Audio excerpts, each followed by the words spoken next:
আসসালামু আলাইকুম। একটি সুখী দম্পতির জীবন ভালোই কাটছিল, কিন্তু হঠাৎ করেই তাদের জীবনে অদ্ভুত ঘটনা ঘটতে শুরু করে। তাদের দাম্পত্য জীবন বিষাক্ত হতে শুরু করে। তাদের ছেলেও মারা যায় অস্বাভাবিকভাবে আলমারির চাপায় পড়ে, আর তারপর ছেলেটির বাবা আত্মহত্যা করে ফেলে। যত সামনে ঘটনাটি আগায় তত ভয়ঙ্কর সত্যতা বেরিয়ে আসতে শুরু হয়। ভয়ানক কালো জাদু তাদেরকে গ্রাস করে। কে বা কারা এই ভয়ানক কালো জাদুটি করেছিল? কালো জাদুর প্রভাবে কিভাবে আরো একটি পরিবার ধ্বংস হয়ে যায় সম্পূর্ণরূপে, সে ঘটনাটি আজকে আপনাদের সাথে শেয়ার করব। আমাদের আজকের ঘটনাটিও সম্পূর্ণ সত্য একটি ঘটনা। ঘটনাটি অনেক ভয়ানক এবং মর্মান্তিক হতে চলেছে, তাই সাহসী হলেই ভিডিওটি কন্টিনিউ করুন। তো চলুন বন্ধুরা, চলে যাওয়া যাক ভয়ানক দুনিয়ায়, যেখানে আপনার ভয় করবে। তার আগে চ্যানেলটি সাবস্ক্রাইব করে ফেলুন।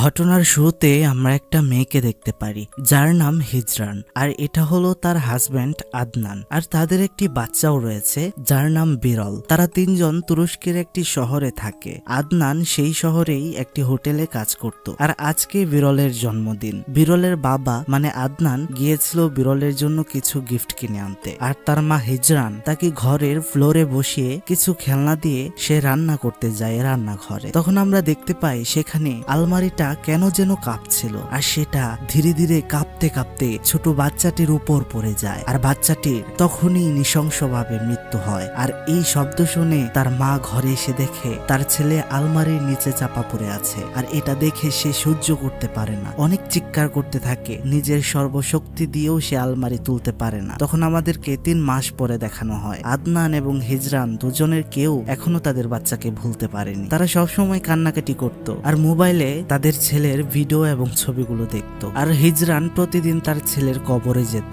সেখানে সে কবর পরিষ্কার করত আর কান্নাকাটি করত। কিছুদিন পর পর তার ছেলের খেলনা জামা সবকিছু সে পরিষ্কার করত। বিরলের কোনো কিছুই সে ময়লা হতে দিত না। একদিন আমরা দেখতে পাই হিজরান দেয়ালের মধ্যে রাখা সেই আলমারির দাগটা মুছতে চেষ্টা করছিল। এটা দেখে আদনান রেগে যায় আর বলে, তুমি কি ভেবেছ আমি সব ভুলে যাব? কখনো না, তুমি হচ্ছ খুনি, তুমি আমার ছেলেকে মেরেছো। তখন হিজরান বলে, আমি যদি জানতাম এরকমটা হবে তাহলে কখনো আমি তাকে একা রেখে এখান থেকে যেতাম না, আমাকে মাফ করে দাও। তখন আদনান বলে, আমি তোমাকে মাফ করতে পারবো না, তুমি পৃথিবীর সবচেয়ে জঘন্য মা, আমি তোমাকে ঘৃণা করি। তখন সে হিজরানের শরীরে থুতু নিক্ষেপ করে চলে যায়। তখন হিজরান কান্নাকাটি করতে থাকে, আর আমরা তখন দেখতে পাই কালো বোরকা পরিহিত 2টি অভয়ব বাড়ি থেকে বের হচ্ছিল। বিকালবেলা ঘরের বেল বাজতেই হিজরান দরজা খুলতেই দেখে আদনান এসেছে। আদনান সাথে সাথে তার মাথায় একটি চুমু দেয়, আর ঘরে এসে বসে আর বলতে থাকে, আজকে আমার বড় ভাইয়ের সাথে দেখা হয়েছিল, তার নামে আমার ছেলের নাম রেখেছি বলে সে অনেক খুশি হয়েছে।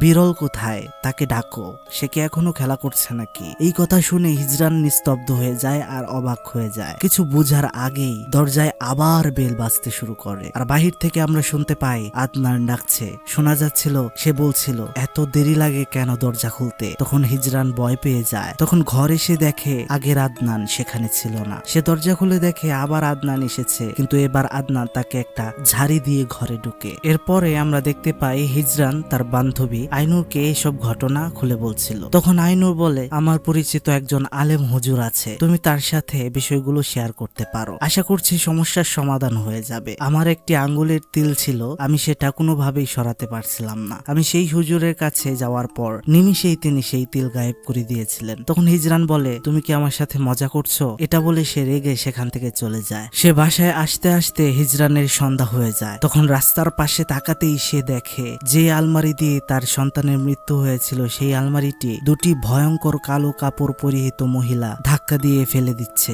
আর তখনই সেখানে হঠাৎ করে তারা গায়েব হয়ে যায়। তখন হিজরান অনেক ভয় পেয়ে যায়, আর মাথায় কাপড় দিয়ে দোয়া দুরুদ পড়তে পড়তে সে বাসায় চলে আসে। সেদিন রাতের বেলা হঠাৎ করেই ঘুম ভেঙে যায় তার, আর সে তাকিয়ে দেখে ঘরের এক পাশে একটি ভয়ঙ্কর মহিলা আর একটি মহিলার পেট কেটে সেখান থেকে কি যেন বের করছে, আর মহিলাটি বলছে, আমার বাচ্চাটি আমাকে ফিরিয়ে দে, এটা আমার বাচ্চা। এটা দেখে হিজরান অনেক ভয় পেয়ে যায় আর ভয়ে চিৎকার করতে থাকে। তখনই সেখানে আদনান চলে আসে, আর সবকিছু আগের মতো হয়ে যায়। আর আদনান কিছু হয়নি দেখে সে বিরক্ত হয়ে চলে যায়। এরপরের দিন হিজরান তার নিয়মে তার বাচ্চার কাপড় চোপড় পরিষ্কার করছিল আর রোদে শুকাতে দিচ্ছিল। তখন সে আদনানের কাছে আসে আর বলে, তুমি আমাকে মাফ করে দাও, আমি জেনে বুঝে এমনটা করিনি। কিন্তু আদনান তার সাথে কথা বলে না। তাদের বাচ্চা মারা যাওয়ার পর থেকেই আদনান হিজরানের সাথে ভালো কোনো কথাই বলে না। তখন হিজরান আবার আবার তার ছেলের কবরের কাছে আসে আর কান্নাকাটি করছিল। তখন সে দেখতে পায় সেখানেও ভয়ঙ্কর দুটি কাপড় পরিহিত মহিলা ছিল। তাকে তারা বলছিল,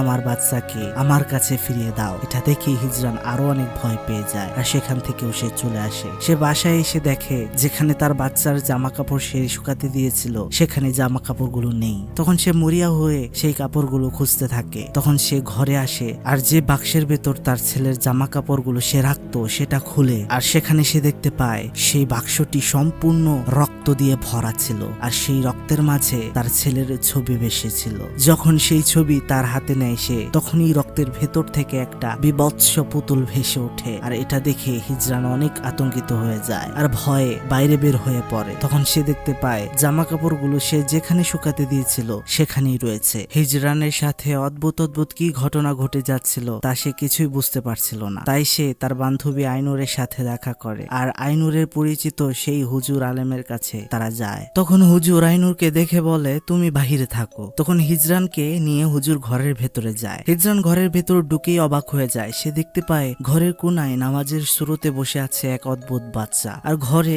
একটা থালাতে পানি রাখা ছিল। তখন হুজুর হিজরানকে একটা কাগজ দেয় আর বলে সেখানে তার নাম 3 বার লিখতে। নাম লেখা শেষ হলে একটা পিন দিয়ে হিজরানের আঙুল ছিদ্র করে সেখান থেকে রক্ত বের করে আর সেই রক্ত হুজুর কাগজে লাগিয়ে তারপর সেটা এক গ্লাস পানির মধ্যে ভিজিয়ে দেয় আর সেই সাদা বাচ্চাটাকে এই পানিটা খাইয়ে দেয়। তখন সে আবার তার আসনে গিয়ে বসে আর কিছু মন্ত্র পড়তে থাকে। তখন সেই সাদা ছেলেটি উঠে সেই থালার সামনে গিয়ে বসে আর থালার ভেতর পানিতে সাদা বাচ্চাটির অবয়বটা খুবই ভয়ানক ভাবে আমরা দেখতে পাই আর বুঝতে পারি ছেলেটির উপর জিন পজেস করেছে, যেটি এইমাত্র হুজুর ডেকেছিল। হুজুর সেই ছেলের সাথে অন্য ভাষায় কথা বলছিল। অনেক কথা বলার পর ছেলেটি দুর্বল হয়ে পড়ে। ছেলেটিকে নিয়ে হুজুর অন্য ঘরে রেখে আবার চলে আসে। তখন হিজরানকে হুজুর বলে, তোমার খালা এবং তোমার ফুফুদের সাথে তোমার কেমন সম্পর্ক? হিজরান বলে, খালা তো অনেক আগেই মারা গিয়েছে আর ফুফুদের সঙ্গে আমাদের কোনো ভালো সম্পর্ক নেই। তখন হুজুর বলে, আমি তোমাকে যা শোনাবো এখন তুমি তা শুনে ভয় পেও না। তোমাদের পুরো পরিবারের উপর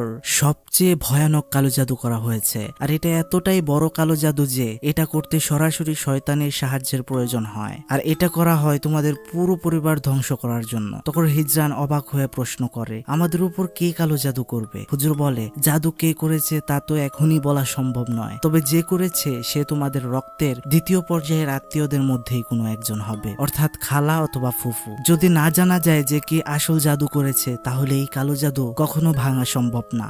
রাতে হিজরান তার জামা সেলাই করছিল। তখন সে একটা শব্দে দরজার দিকে তাকায় আর সে দেখে তার মা তার দাদির মুখে সুই ঢুকিয়ে দিচ্ছিল আর অদ্ভুত ভাষায় তার মা কি যেন পড়ে যাচ্ছিল আর তার মায়ের চেহারাটা এত কুৎসিত ছিল যা দেখার পর আমিও ভয় পেয়ে গেছিলাম বন্ধুরা। তখন হিজরানের পেছনে আমরা 3 জন কালো ভুরকা পরিহিত অভয়ব দেখতে পাই। তখন হঠাৎ করেই সব স্বাভাবিক হয়ে যায়। তারপরের দিনই হিজরান তার মা আর তার দাদিকে দেখার জন্য গ্রামের বাড়িতে যায় আর এটা হলো হিজরানের দাদি, যে জন্ম থেকেই কথা বলতে পারে না। তখন হিজরান তার দাদি আর তার মাকে বসিয়ে বলে, কালকে তোমাদের নিয়ে অনেক বাজে স্বপ্ন দেখেছি আর এজন্যই তোমাদের কাছে চলে এসেছি। সেদিন হিজরান তার মাকে জিজ্ঞেস করছিল তার ফুফুর কথা। তখন তার মা বলে, তোমার ফুফু কয়েকদিন পর পর এই গ্রামে আসেন বেড়ানোর জন্য, কিন্তু তার সাথে আমার কোনো যোগাযোগ নেই। তখন হিজরান তার খালা জোহরার কথা জিজ্ঞেস করে। তখনই তার মা কেঁদে ফেলে আর বলে, জোহরার হাজবেন্ড ছিল একটা শয়তান। সে মদ খেয়ে মাতাল হয়ে বাসায় এসে তার বোন জোহরা আর তার 2 মেয়েকে সে নৃশংসভাবে হত্যা করে। এসব বলে সে কাঁদছিল। তখন হিজরান তার মাকে সান্ত্বনা দেয়। হিজরান তখন আদনানকে কল দেয়, কিন্তু আদনান ফোন দেখেও সেটা রিসিভ করে না। সেদিন রাতে হিজরান তার দাদিকে জড়িয়ে তার সন্তানের মারা যাওয়া আর তার হাজবেন্ডের সাথে খারাপ ব্যবহারের কথা সে বলে কাঁদতে থাকে আর অন্য ঘরে হিজরানের মা এসব শুনে সেও কাঁদতে থাকে আর তখন সে ঘুমিয়ে পড়ে। হঠাৎ করেই রাতে ঘুম ভেঙে যায় হিজরানের মার আর সে দেখে পোকামাকড়, রক্ত আর অদ্ভুত কিছু তার বালিশ ছিঁড়ে ভেতর থেকে বের হয়ে আসছে। তখন তার পেছনেও আমরা 2টা অভয়ব দেখতে পাই। তখন সে চিৎকার করে, ক্ষণিকের মধ্যেই সবকিছু ঠিক হয়ে যায়। এদিকে আদনান যেখানে কাজ করত, মানে যে হোটেলে কাজ করত, এখানে একটি মেয়ে আসে তার বাচ্চাকে নিয়ে আর তার বাচ্চাটি আদনানের কাছে কিছুক্ষণের জন্য সে রেখে দেয়। সে মেয়েটি চলে গেলে আদনান সেই বাচ্চাকে আদর করতে থাকে আর তার ছেলে বিরলের কথা মনে করতে থাকে। তখনই সেখানে সেই ছেলের বাবা আসে আর সেই বাচ্চাকে নিয়ে যায়। তখন আদনান হোটেল থেকে বের হয়ে সরাসরি তার ছেলের কবরের কাছে চলে আসে আর সে সেখানে তার মোবাইল বের করে বিরলের ছবি আর ভিডিওগুলো দেখছিল আর কান্নাকাটি করছিল। তখন আদনান কষ্ট সহ্য করতে না পেরে পিস্তল বের করে আর সেটা তার মাথায় ঠেকায় নিজেকে শেষ করার জন্য, কিন্তু সে পারে না। তখন সে মোবাইলে দেখতে পায় বিরল তার দিকে তাকিয়ে আছে আর বলছে, বাবা তুমি আমার কাছে এসো। তখনই আদনান সেই পিস্তল তার মুখে ঢুকিয়ে শুট করে তাকে সেখানেই শেষ করে ফেলে। বন্ধুরা, কালো জাদুর রহস্যের উন্মোচন এখান থেকেই ধীরে ধীরে খুলতে শুরু করবে, তাই এত কষ্ট করে যারা এতক্ষণ পর্যন্ত ভিডিওটি দেখেছেন তারা শেষ পর্যন্ত দেখুন প্লিজ, আর অবশ্যই ভালোবেসে চ্যানেলটি সাবস্ক্রাইব করে ফেলুন। তো বন্ধুরা, তখন আমরা দেখতে পাই হিজরান তাদের গ্রামে তার খালা ফুফুর বিষয়ে জানতে শুরু করে আর অন্য একটি মেয়েকে এসব বিষয়ে জিজ্ঞেস করে যেটি তার বয়সী ছিল। সে জিজ্ঞেস করে, আপনি কি বলতে পারেন অনেক বছর আগে একটি মেয়ে ছিল জোহরা, সে আমার খালা হয় আর তার স্বামী মদ খেয়ে মাতাল হয়ে তার দুটি সন্তানকে মেরে ফেলেছিল আর জোহরাকেও মেরে ফেলেছিল, সেই বাড়িটা কোন দিকে? তখন সেই মেয়েটি বলে, ওই যে দেখেন ওই দিকে, ওই মিনারের পেছনে, কিন্তু আপনি সেখানে যাবেন না যেন, কারণ সেখানে অনেক খারাপ ভয়ঙ্কর জিনেরা থাকে আর সেখানে কেউ কখনো যায় না। তখন হিজরান মেয়েটিকে ধন্যবাদ জানিয়ে চলে যাচ্ছিল, তখন পেছনে তাকিয়ে দেখে যে মেয়ের সাথে সে মাত্র কথা বলল সে মেয়ের সাথে বুরকা পরিহিত দুজন অভয়ব ছিল। তখনও অনেকক্ষণ হাঁটার পর সে তার জোহরা খালার পরিত্যক্ত বাড়িতে গিয়ে পৌঁছায়। সে বাড়িতে প্রবেশ করার আগেই পরিবেশটা ভয়ানক হয়ে যায়। সে ভয়ে ভয়ে বাড়ির ভেতরে প্রবেশ করে। বাড়ির ভেতরে প্রবেশ করা মাত্রই দরজাটি ধুপ করে বন্ধ হয়ে যায় আর সে অনেক ভয় পেয়ে যায়। সে ঘরের মধ্যে দেখে সারা ঘরের দেয়ালে রক্ত মাখা ভয়ানক পরিবেশ। বাড়ির ভেতর যেসব আসবাবপত্র ছিল তা নিজে নিজেই যেন নড়তে শুরু হয়। তখন সে অন্য রুমে প্রবেশ করে আর সেখানে গিয়ে সে কিছু ফ্যামিলি ফটো দেখতে পায় আর তার পেছনেই আমরা দেখতে পাই সাদা কাপড় পরিহিত দুটি মেয়ে ছিল। তখন সে বিছানায় দেখতে পায় কম্বলের নিচে কি যেন নড়ছে, যা দেখে সে অনেক ভয় পেয়ে যায়। সে তখন কম্বলটি সরিয়ে দেখে সেখানে বিশ্রী রকমের একটা পুতুল রাখা। যখনই সে সেই পুতুলটি হাতে নেয় তখনই একটি ভয়ানক চেহারার লোক তার কাছে আসতে থাকে। সে তখন চিৎকার দিয়ে পুতুলটি নিয়ে বাড়ি থেকে বের হতে সক্ষম হয়। সে তখন বাসায় ফিরে আসে। সে তার মাকে তখন বলে তার জোহরা খালার একটি ছবি দিতে। তখন হিজরান তার খালার ছবি দেখে ঘুমিয়ে পড়ে। তখন সে ঘুমের মধ্যে একটা বাজে স্বপ্ন দেখে আর ভয় পায়। ভয় পেয়ে উঠে যায় আর তার মাথায় তখন তার মা হাত বুলিয়ে দেয় আর সে ঘুমিয়ে পড়ে। হিজরান ঘুমিয়ে পড়লে হিজরানের মা তখন হিজরানের দাদির ঘরে যায় আর তার দাদিকে বলে,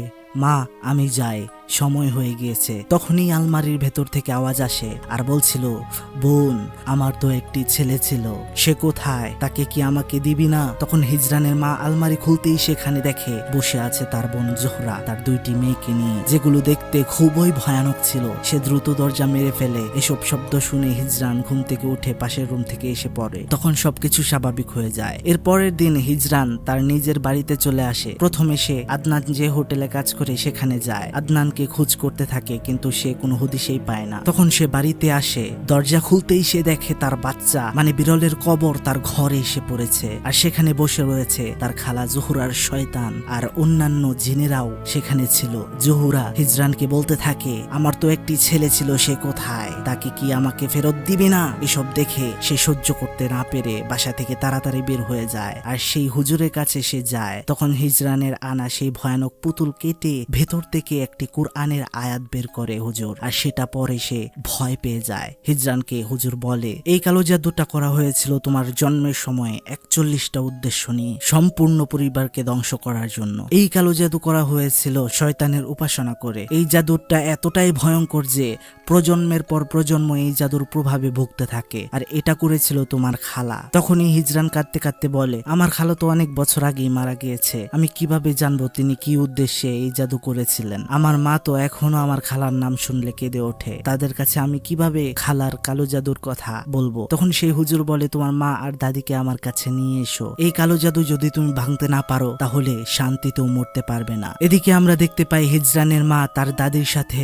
কথা বলছিল আর বলছিল, আম্মা এটা হওয়ারই ছিল, তুমি হিজরানের জন্য দুঃখ পেও না। এটা বলতেই সে হঠাৎ করে নিস্তব্ধ হয়ে যায় আর তার পুরো শরীর সাদা ফ্যাকাশে হতে শুরু করে আর ঘাড় মোটকে সে উল্টো হয়ে পড়ে যায়। আর তার এই রূপ অবস্থা দেখে হিজরানের দাদি ভয় পেয়ে রুম থেকে বের হয়ে আসে আর হাতে একটা তসবিহ নিয়ে সে জিকির করতে থাকে। তখনই সেখানে হিজরান আসে আর সে দেখে তার দাদি অনেক ভয় পাচ্ছিল। এমত অবস্থায় হিজরান তার মায়ের কথা জিজ্ঞেস করে তার দাদিকে, কিন্তু তার দাদি সোজা হয়ে অন্য এক ভাষায় বিড়বিড় করে কি যেন বলতেই যাচ্ছিল। হিজরান তখন অবাক হয়ে যায়, কারণ সে জানে তার দাদি জন্ম থেকেই কথা বলতে পারে না। তখন তার দাদি তাকে বলে, তোর মা নাজমা তার বোন জোহরাকে কখনোই ভালোবাসেনি, আপন বোন হওয়া সত্ত্বেও নাজমা অনেক হিংসা করত জোহরাকে। নাজমা ছিল অপয়া, বিয়ের অনেক বছর পরও তার কোনো সন্তান হয়নি। এদিকে জোহরার বিয়ের পরেই ফুটফুটি 2টি মেয়ে সন্তান হয়। জোহরা তার 2 মেয়ে আর স্বামীকে নিয়ে অনেক সুখে ছিল, কিন্তু জোহরার স্বামী চাইছিল তাদের একটি ছেলে হোক। আর এই সমস্যা নিয়ে জোহরা নাজমার সাথে দুঃখ প্রকাশ করত। তখন জোহরা আবার কয়েকদিন পর গর্ভবতী হয়, আর নাজমা এই সুযোগটাকেই কাজে লাগায়। আমি কালো জাদু জানতাম,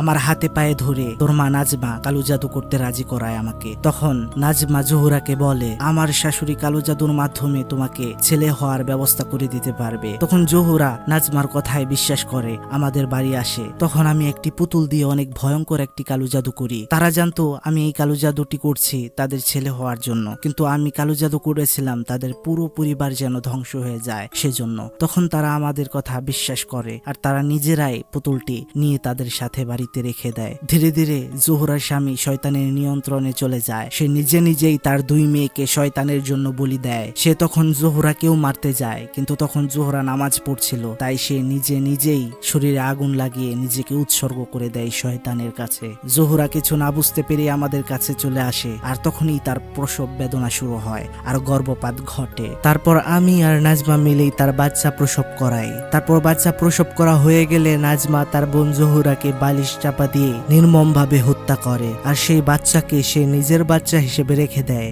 সেই বাচ্চা আর কেউ না, সেটা হচ্ছে তুমি। এই কথা শোনার পর হিজরানের মাথায় আকাশ ভেঙে পড়ে। তখনই সে এই বৃদ্ধ মহিলাকে থাপড়াতে শুরু করে। যাদেরকে সে এতদিন মা দাদি ভেবে এসেছে তার আসলে তার আপন কেউ না, তারা আসলে তার আপন মা বাবার হত্যাকারী। তখন সেই বৃদ্ধ দাদি বলতে থাকে, আমার ছেলেও আমাকে পছন্দ করতো না এই ঘটনার পর, তাই সে আমার মুখের উপর অ্যাসিড দেয়, আর তারপর সে নিজে অ্যাসিড খেয়ে মারা যায়। তখন হিজরান বলে, আমার মায়ের হত্যাকারী কোথায়, তাকে আমি ছাড়বো না। তখন সে ঘরে গিয়ে দেখে তার নাজমা খালা, যাকে সে এতদিন মা বলে জেনেছে, সে বিভৎসভাবে মরে পড়ে রয়েছে। তখন হিজরান বলে, আল্লাহ তুমি আমাকে এদের থেকে রক্ষা করো। তখন সে তার হাজবেন্ডের দেশে চলে আসে, আর তখন সে জানতে পারে তার হাজবেন্ডও মারা গিয়েছে। তখনই এই ঘটনার সমাপ্তি ঘটে, আর হিজরান তার নতুন জীবন শুরু করে ধীরে ধীরে। বন্ধুরা, যে গল্পটি আপনারা এতক্ষণ শুনলেন এটি কিন্তু সম্পূর্ণ সত্য একটি ঘটনা, মিথ্যা কিছুই নেই। আপনি যদি মুসলিম ধর্ম বিশ্বাস করে থাকেন তাহলে অবশ্যই বিশ্বাস করতে হবে কালো জাদু রয়েছে, তার সাথে বদনজরও রয়েছে।